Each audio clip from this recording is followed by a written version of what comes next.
The alarm clock buzzed at 5:30 in the morning, just like it had every single day for the past 12 years. Ben Miller rolled out of bed with a groan, his joints protesting against the cold Montana air that seeped through the old farmhouse walls. At 52, he felt every one of those years in his bones, especially during the harsh autumn mornings when winter was already knocking at the door. He shuffled to the kitchen, his bare feet making soft sounds on the creaky wooden floors. The coffee maker was already set from the night before because Ben lived by routines now. Routines kept him sane. Routines kept the memories at bay. As the coffee brewed, he stared out the window at his sprawling ranch, watching the first hints of dawn paint the rolling hills in shades of gold and amber.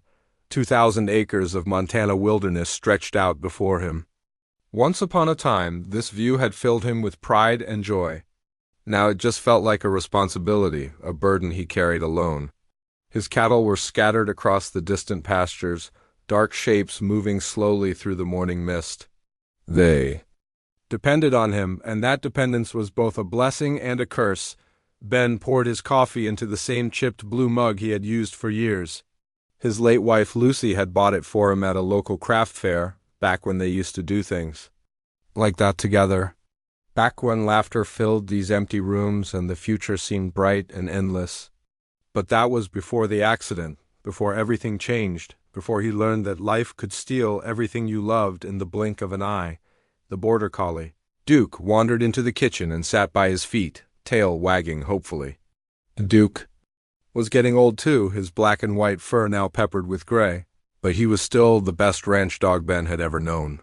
More importantly, Duke was the only living creature on the ranch that Ben allowed himself to truly care about anymore. "Morning, boy," Ben said, scratching behind Duke's ears. "Ready for another day?" Duke barked once, as if he understood, and followed Ben out to the porch. The September air was crisp and clean, carrying the scent of hay and distant rain clouds. Ben had been watching those clouds build on the horizon for the past 2 days. Montana weather could change in minutes, and a rancher learned to read the sky like a book if he wanted to survive. The morning routine began the same way it always did. Feed the chickens, check the water troughs, inspect the fencing for any damage. From the night before, Ben moved through these tasks with the efficiency of someone who had done them thousands of times. His hands worked automatically while his mind stayed carefully blank, avoiding the dangerous territory of memories and what ifs. The nearest neighbor lived 15 miles away, and that was exactly how Ben preferred it. When he first bought this ranch 20 years ago, he and Lucy had dreams of hosting barbecues and building a community. They had talked about having children who would run through these fields, maybe even grandchildren someday. But dreams had a way of dying, and Ben had learned that isolation was safer than hope. The folks in Millbrook, the closest town, still remembered the man he used to be. Before the accident, Ben Miller had been someone people looked forward to. Seeing he had coached Little League Baseball, helped organize the annual Harvest Festival, and never missed a chance to lend a hand to a neighbor in need. But that version of himself felt like a stranger now, someone he had known long ago but could barely remember. These days, his trips to town were brief and purely business. He would sell his cattle at the market, buy supplies at the feed store, and get back to the ranch as quickly as possible. The townspeople had learned not to invite him to social gatherings anymore. They had tried for years after Lucy died, bringing casseroles and invitations to church dinners, but Ben had politely declined every offer until they finally stopped asking. It wasn't that he was rude or unfriendly. He still tipped his hat to the ladies and shook hands with the men when business required it. But there was an invisible wall around him now, something that kept everyone at arm's length. Even his own sister had stopped calling after their last conversation ended with Ben telling her he was fine and didn't need anything from anybody. The truth was more complicated than that. Ben wasn't fine, and he did need things. He needed to. Hear Lucy's laugh again. He needed to go back in time and take a different route home that December evening. He needed to stop replaying that phone call from the hospital over and over in his mind. But since none of those things were possible, he had chosen the next best thing, complete emotional shutdown. As the day wore on, Ben worked on repairing a section of fence that had been damaged during last week's windstorm.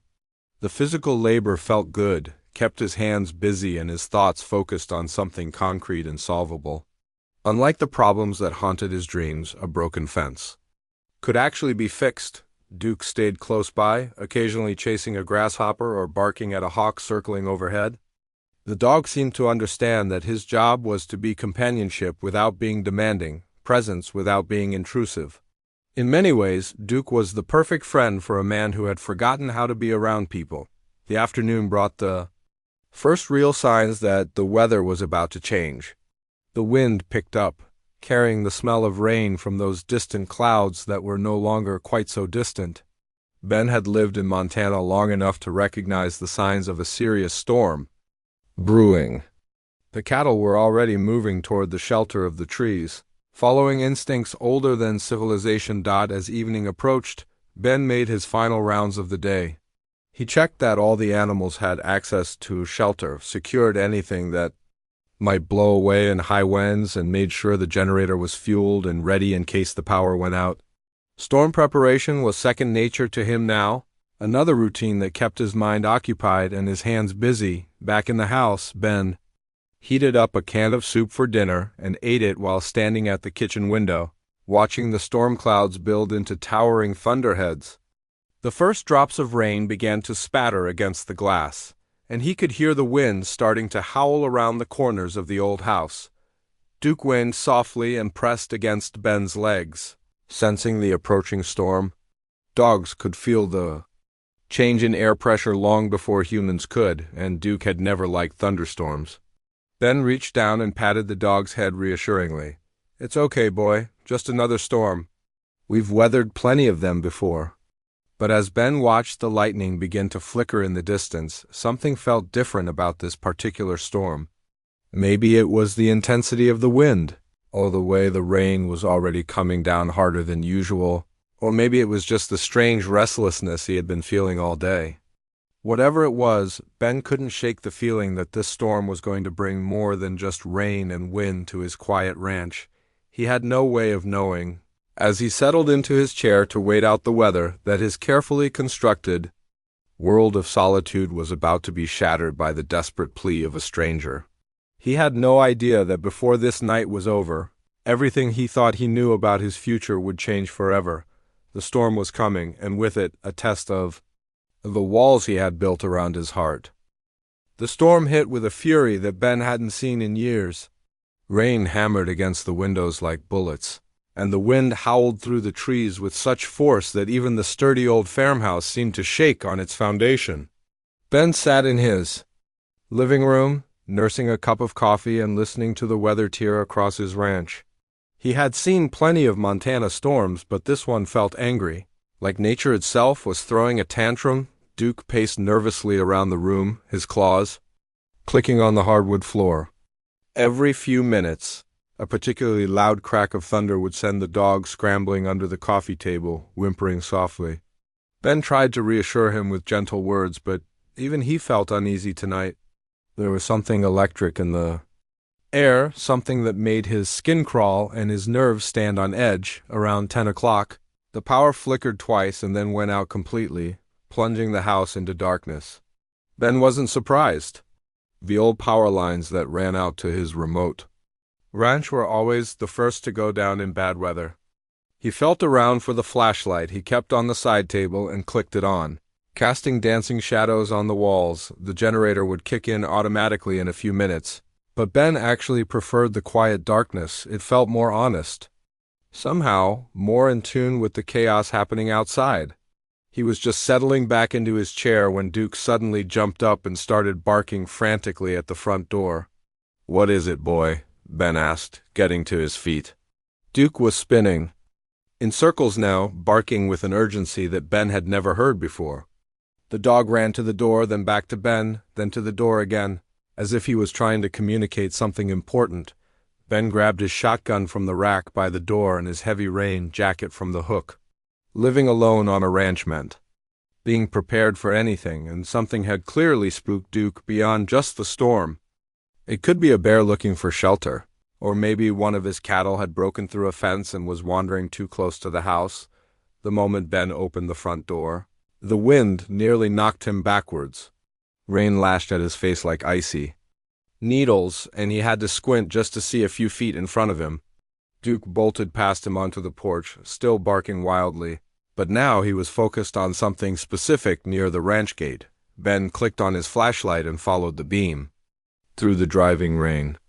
At first, he couldn't make out anything unusual. The gate looked secure, and he didn't see any animals that might have triggered Duke's reaction. But then his light caught something that made his heart skip a beat. There, kneeling in the mud, about 20 feet from his gate, was the figure of a young woman. She was completely soaked, her dark hair plastered to her head, wearing what looked like jeans and a thin jacket that offered no protection against this kind of weather.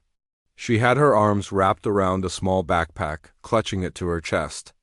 Like it was the most precious thing in the world, Ben's first instinct was to turn around and go back inside. He had learned the hard way that getting involved with other people's problems only led to heartache. But something about the way she was kneeling there, not even trying to take shelter, made him pause. She wasn't trying to break into his property or steal anything. She was just waiting. He stood there for a long moment, rain soaking through his jacket, torn between his desire to stay uninvolved and something deeper that he had been trying to bury for 12 years.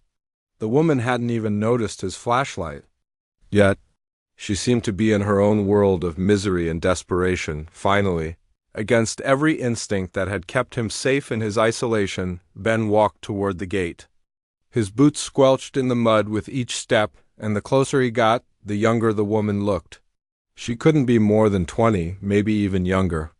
When his footsteps got close enough for her to hear over the storm, she looked up. The beam of his flashlight caught her face, and Ben felt something twist in his chest. Her eyes were wide with fear and exhaustion, but there was something else there too. A kind of desperate hope that reminded him of injured animals he had found on his ranch over the years. She was shivering uncontrollably, and her lips had a blue tinge that worried him. "Please," she said, and her voice was so quiet he almost couldn't hear it over the wind. "I need help." Ben lowered his shotgun, though he didn't set it down completely. Living alone had taught him to be cautious, but this girl didn't look like she could hurt a fly. She looked like she was barely holding on to consciousness. "What are you doing out here?" he asked, having to raise his voice to be heard over the storm. "How did you get here?" The girl tried to stand up, but her legs seemed to give out, and she sank back down into the mud. "I walked," she said, hugging her backpack tighter. "Got dropped off at the main road, saw your lights?" Ben looked back toward the main road, which was a good 3 miles away through rough terrain. In this weather, at night, that walk would have been dangerous for an experienced hiker, let alone a young woman with no proper gear. "Dropped off by who?" he asked, though part of him didn't want to know the answer. "A truck driver," she said. "I was trying to get to the next town, but when the storm hit, he said he couldn't drive anymore." Said there was a ranch down this road. The next town was another 40 miles away, and there was nothing but empty land between here and there. If the truck driver had left her at the main road in this weather, he had essentially signed her death warrant. People died of exposure in storms like this, especially dressed the way she was. "What's your name?" Ben asked, though he wasn't sure why it mattered. "Rosa," she said, and then added quickly, "Rosa Martinez. I'm not trying to cause trouble. I just need somewhere to wait out the storm." Ben studied her face in the flashlight beam. She was Hispanic, probably about 19 or 20, with the kind of honest features that his grandmother would have called trustworthy. But trust was a luxury Ben had given up long ago. "Where are you coming from?" he asked. "Where are you trying to go?" Rosa's expression crumpled slightly, and Ben could see that she was trying not to cry. "Phoenix," she said. "I'm trying to get to my cousin in Billings. She said she could help me find work." Phoenix to Billings was over 1,000 miles, most of it through empty country like this. For a young woman traveling alone, it was a dangerous journey under the best of circumstances. In weather like this, it was almost suicidal. Ben found himself in a position he had spent 12 years avoiding.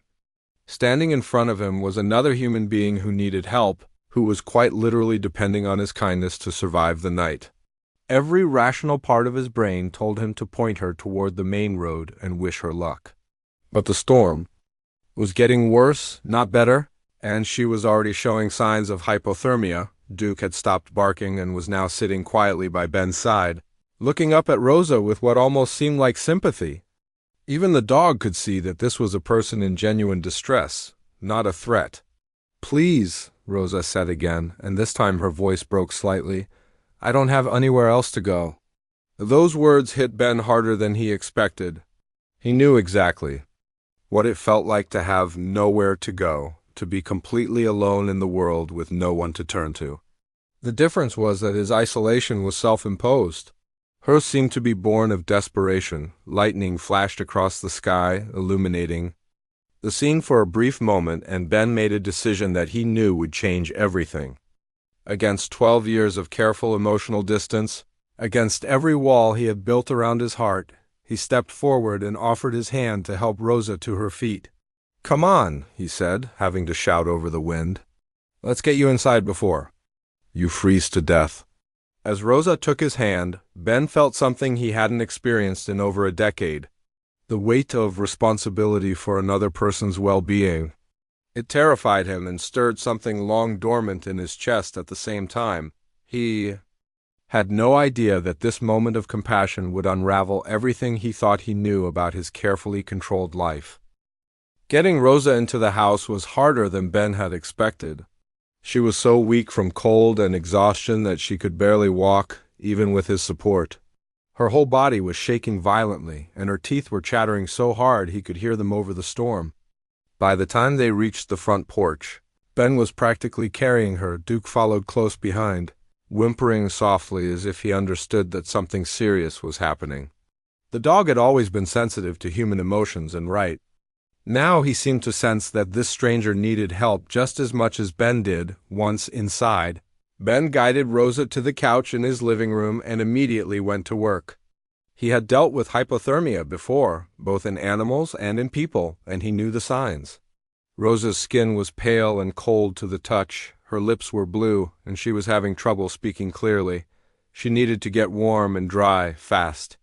"Stay right here," he told her, though she didn't look like she was going anywhere. "I'm going to get you some dry clothes and blankets." Ben hurried to his bedroom and grabbed some of his old clothes: a pair of sweatpants, a heavy flannel shirt, and thick wool socks. It would be too big for Rosa, but right now staying warm was more important than looking fashionable. He also grabbed every spare blanket he could find. When he returned to the living room, Rosa was still sitting exactly where he had left her, clutching her backpack and staring at the floor. She looked lost and scared, like a child who had been separated from her parents in a crowded store. "Here," Ben said, setting the clothes on the coffee table. "The bathroom is down the hall. You need to get out of those wet clothes before you catch pneumonia." Rosa looked up at him with those big, frightened eyes. "Thank you," she whispered. "I don't know how to repay you." "Don't worry about that right now," Ben said, surprised by how gentle his own voice sounded. "Just focus on getting warm." While Rosa changed, Ben busied himself in the kitchen. He put on a pot of coffee and heated up some soup, trying to keep his hands occupied so he wouldn't have time to think about what he was doing. For 12 years, he had lived alone in this house. The guest bedroom hadn't been used since his sister visited right after Lucy's funeral. Now suddenly he had a stranger in his home, and he wasn't sure how to feel about it. When Rosa emerged from the bathroom, she looked completely different. Ben's clothes hung on her small frame like a tent, but she had some color back in her cheeks and she wasn't shaking anymore. Her dark hair was still damp, but she had combed it back from her face, and Ben could see that she was actually quite pretty when she wasn't half frozen and terrified. "Feel better?" he asked, handing her a mug of hot coffee. Rosa wrapped her hands around the mug and nodded. "Much better. Thank you so much, Mr. Miller," Ben said. "Ben Miller. And you said your name was Rosa?" "Rosa Martinez," she confirmed, taking a small sip of the coffee. "I can't believe how kind you're being. Most people wouldn't have helped a stranger in a storm like this." Ben felt uncomfortable with her gratitude. He wasn't used to being called kind anymore. Anyone would have done the same thing. he said, though he wasn't sure that was true. No, Rosa said quietly. They wouldn't have. Trust me, I know. There was something in her voice that made Ben look at her more closely. She had the kind of weariness that seemed too old for her young face, like she had seen things that no one her age should have to see. How long have you been traveling? He asked. 3 days, Rosa said. Maybe 4. I lost track somewhere in Colorado. Ben did the math in his head. Phoenix to Montana in 3 or 4 days, traveling by hitchhiking and whatever transportation she could find. That was a hard journey for anyone, but especially for a young woman alone. That's a long way to travel, he said carefully. Must be important, whatever's waiting for you in Billings. Rosa's expression darkened and she stared down into her coffee mug. It's not what's waiting for me, she said. It's what I'm running from. Ben felt a familiar tightness in his chest. He had spent 12 years avoiding other people's problems. And now here was a stranger sitting in his living room, clearly carrying the weight of something terrible. Every instinct told him to change the subject, to keep things light and impersonal until he could get her to town in the morning. But Rosa looked so young and vulnerable in his oversized clothes, and there was something about her that reminded him of Lucy, not in the way she looked, but in the quiet strength he could see behind her frightened exterior. Lucy had been like that too, gentle on the surface, but tough as nails when life got difficult. You don't have to talk about it if you don't want to, Ben said finally. Rosa looked up at him with surprise, as if she had expected him to pry. Most people want to know all the details, she said. They act like they're trying to help, but really they just want the story. I'm not most people, Ben said, and realized it was true. He had become someone who understood the value of privacy, of keeping painful things to yourself. They sat in comfortable silence for a while, listening to the storm rage outside. The wind was still howling, but it didn't sound quite as angry as it had earlier. Rosa sipped her coffee and gradually seemed to relax, some of the tension leaving her shoulders. Can I ask you something? She said eventually. Ben nodded, though he wasn't sure he wanted to answer personal questions. Do you live here all alone? Just me and Duke, Ben said, gesturing toward the dog who was lying by the fireplace. Have. For a long time now? Don't you get lonely? The question hit Ben harder than he expected. Of course he got lonely.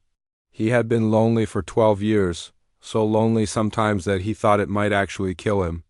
But loneliness was safer then. The alternative. Loneliness couldn't be taken away from you the way love could. Sometimes, he said, which was probably the most honest thing he had said to another person in years. Rosa nodded as if she understood. I've been lonely too, she said. Even when I was surrounded by people.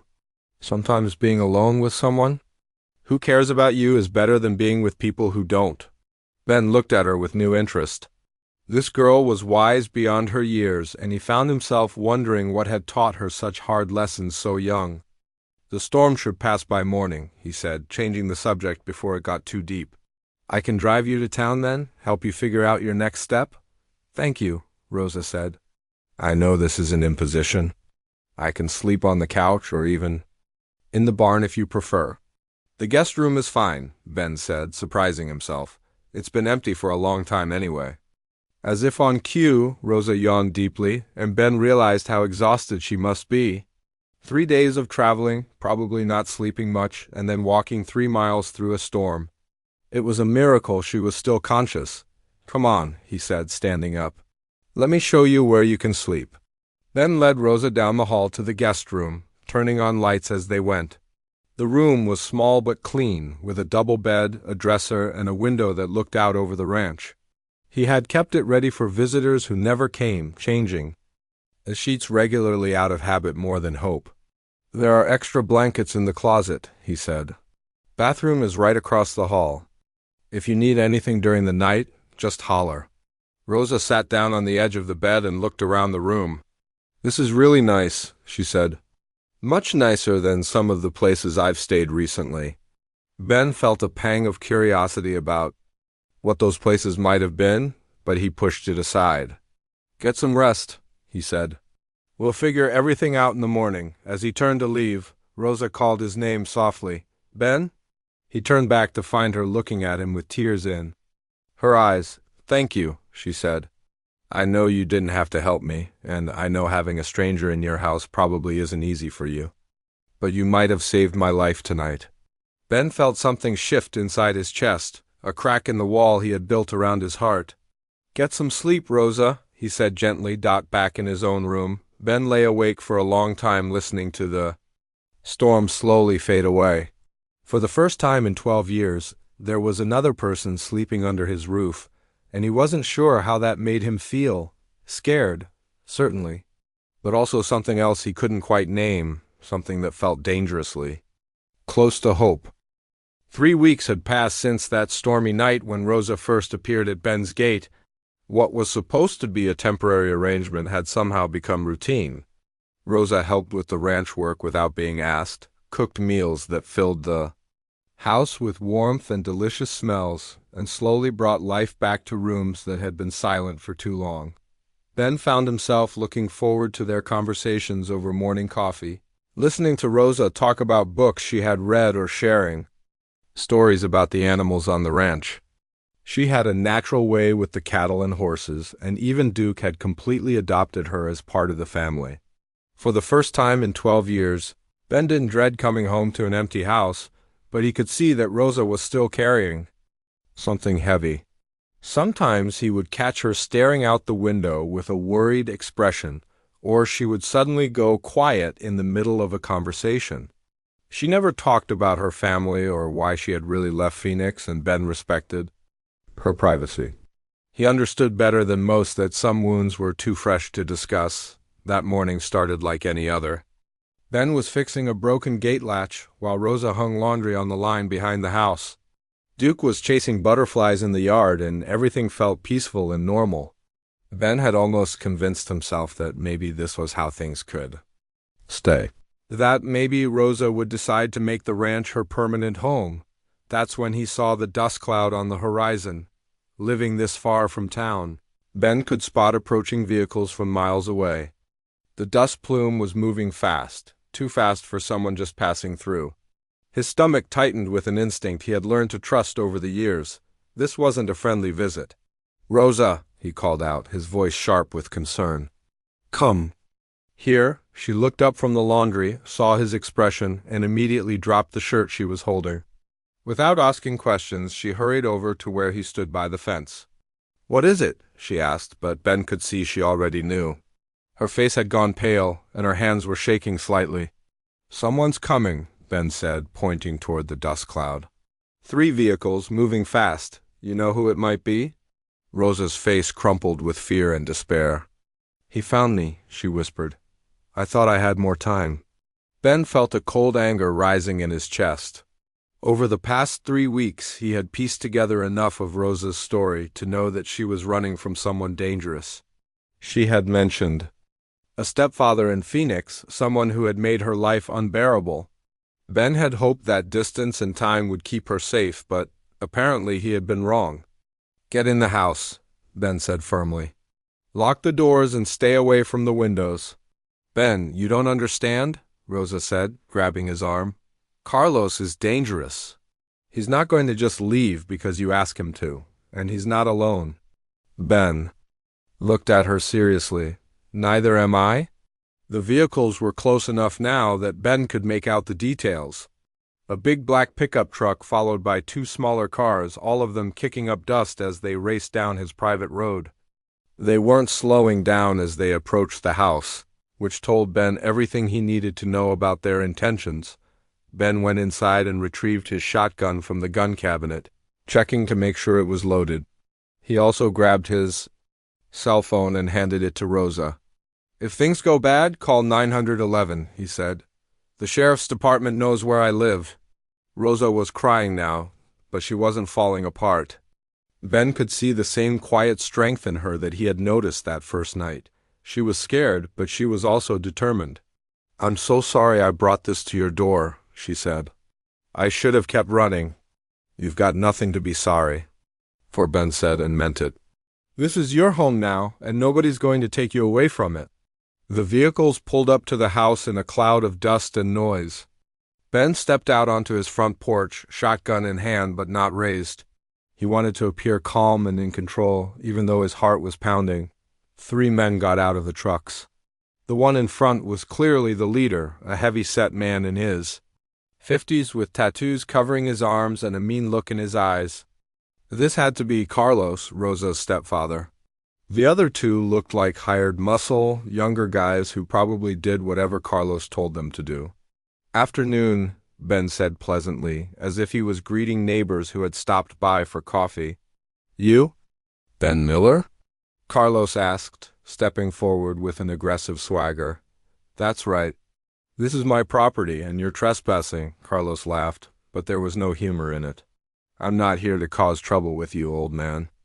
I just want what belongs to me." "Nothing here belongs to you," Ben said evenly.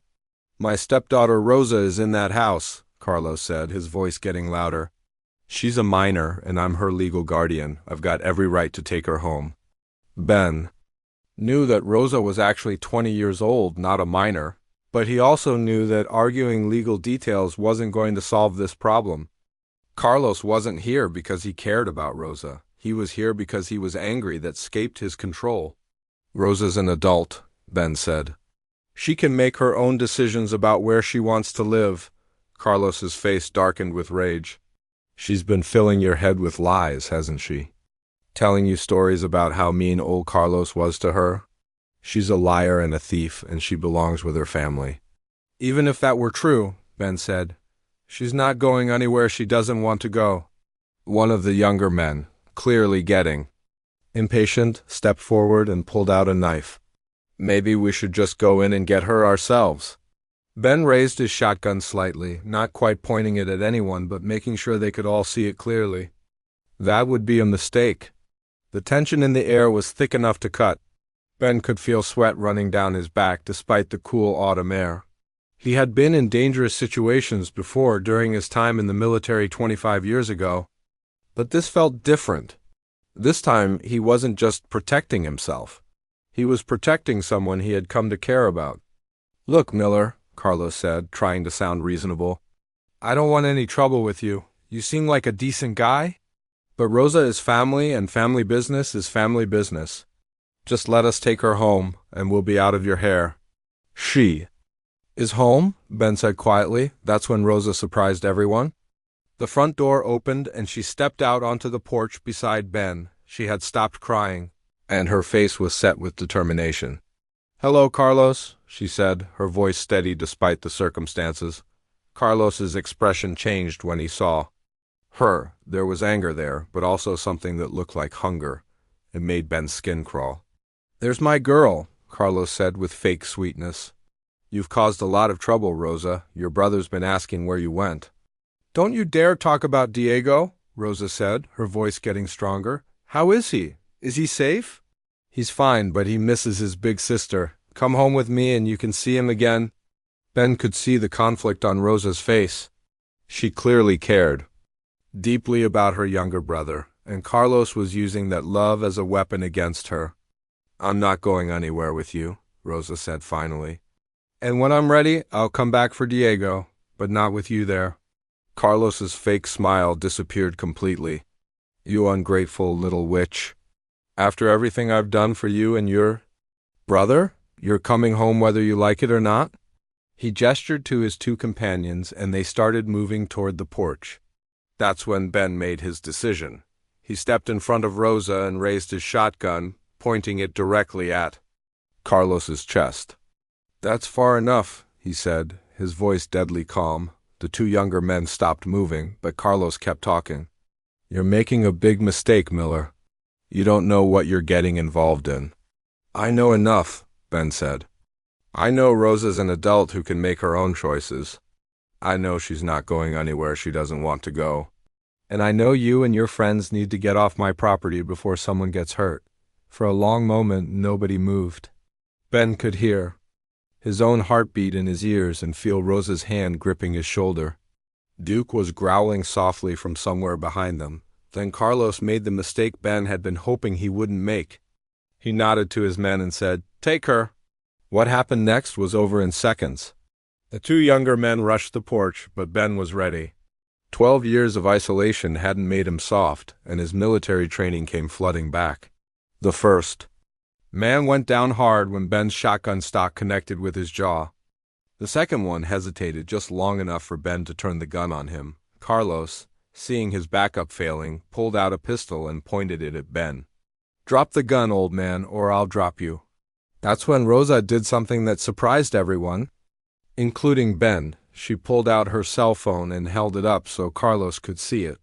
"I've been recording this whole conversation," she said.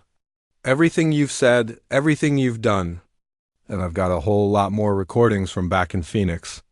Videos of you hitting me, audio of you threatening to kill me, pictures of the bruises you left on Diego." Carlos's face went white. "You're lying. Try me," Rosa said. "I've already uploaded everything to the cloud. If anything happens to me or Ben, it all goes straight to the police." The sound of sirens in the distance broke the standoff. Rosa had called 911 while she was inside the house, and help was finally arriving. Carlos looked around wildly, realizing that everything had gone wrong. His plan to simply take Rosa by force was falling apart, and now he was facing assault charges and worse. 6 months had passed since that terrible day when Carlos showed up at the ranch. The legal battle that followed had been long and difficult, but it was finally over. Carlos was sitting in a Phoenix jail, sentenced to 5 years for assault, threats, and child endangerment. His 2 friends had also been arrested, though they got lighter sentences for cooperating with the police. More importantly, Rosa's little brother Diego was safe. The 8-year-old boy had been removed from Carlos's home by social services the day after the confrontation at the ranch.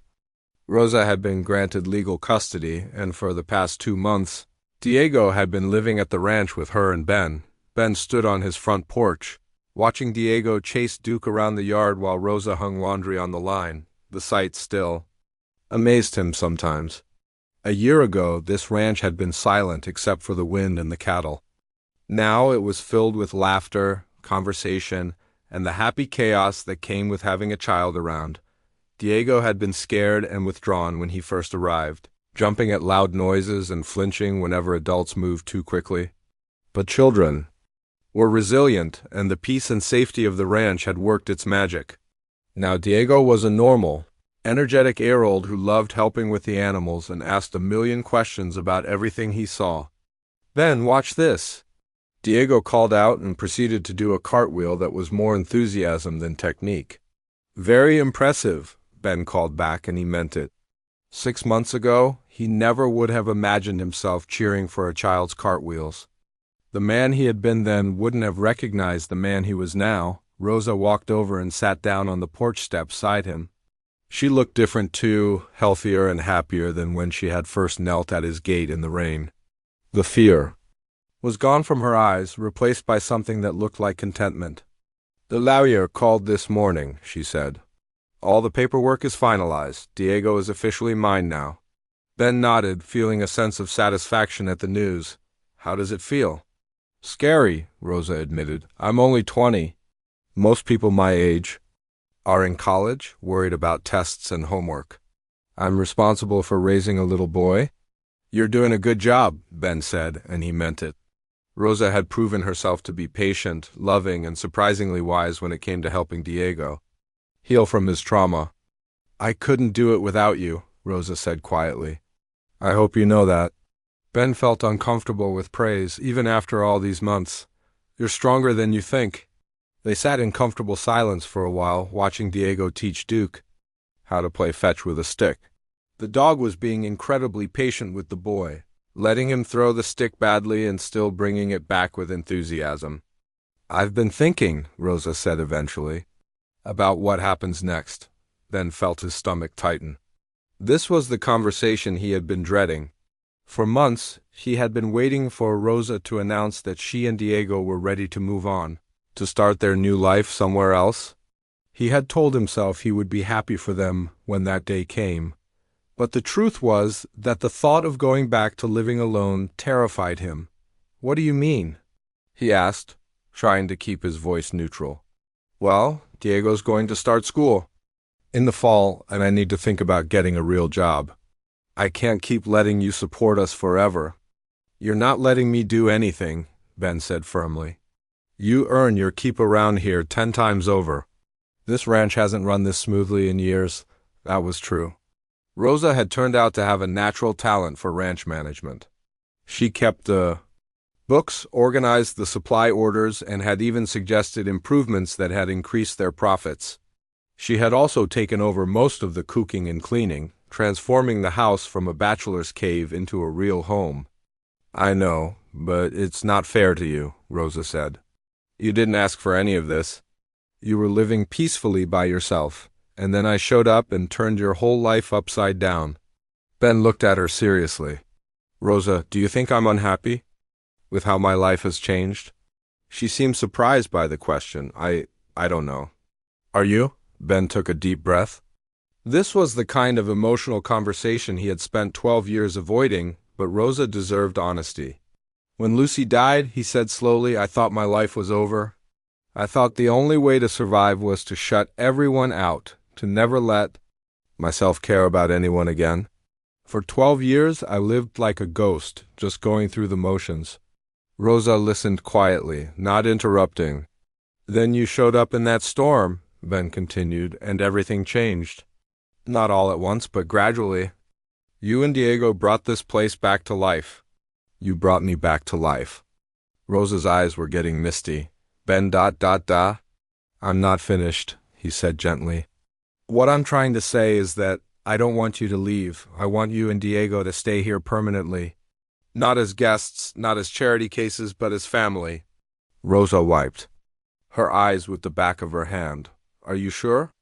Having us here is a big responsibility. I've never been more sure of anything, Ben said. But I want to make it official.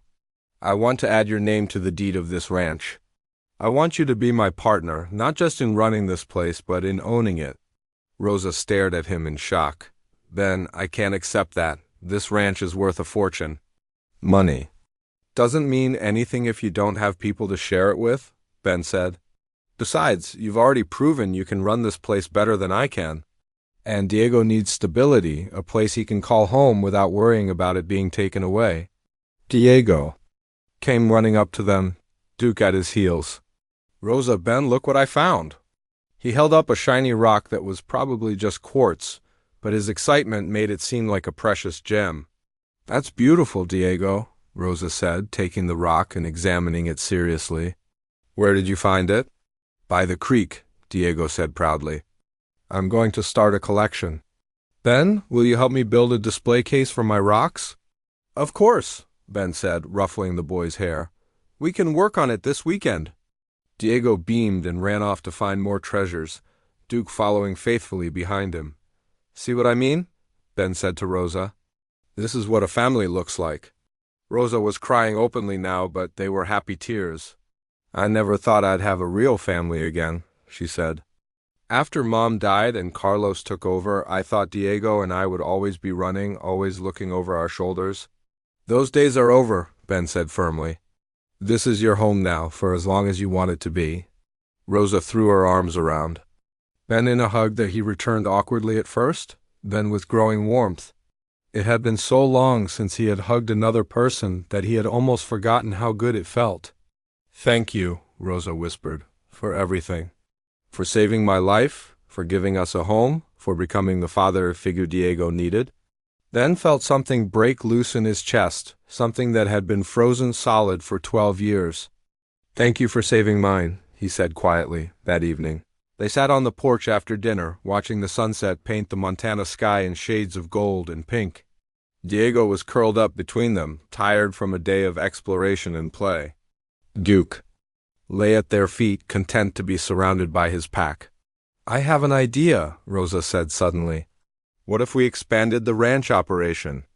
Maybe added some horses, started offering riding lessons to kids from town? Ben considered the idea. Could work. There are a lot of families in Millbrook who would probably pay for their kids to learn to ride. And it would be good for Diego too, Rosa added. Give him a chance to make friends with other children. Sounds like a plan, Ben said. We can start looking into it next spring? As the stars began to appear in the darkening sky, Ben reflected on how much his life had changed. A year ago, he had been a bitter, lonely man counting down the days until death released him from his misery. Now he had a family, a purpose, and something he hadn't felt in over a decade: hope for the future. "Ben?" Diego said sleepily. "Yes." "Buddy, are you going to be my dad now?" Ben felt his throat tighten with emotion. "If you want me to be." "I do," Diego said simply. "I never had a real dad before." "Well, I never had a son before either," Ben said. "I guess we'll have to figure it out together." Diego smiled and closed his eyes. Completely secure in the knowledge that he was safe and loved, Ben looked out over his ranch, his home, and realized that sometimes the best things in life came from the most unexpected places.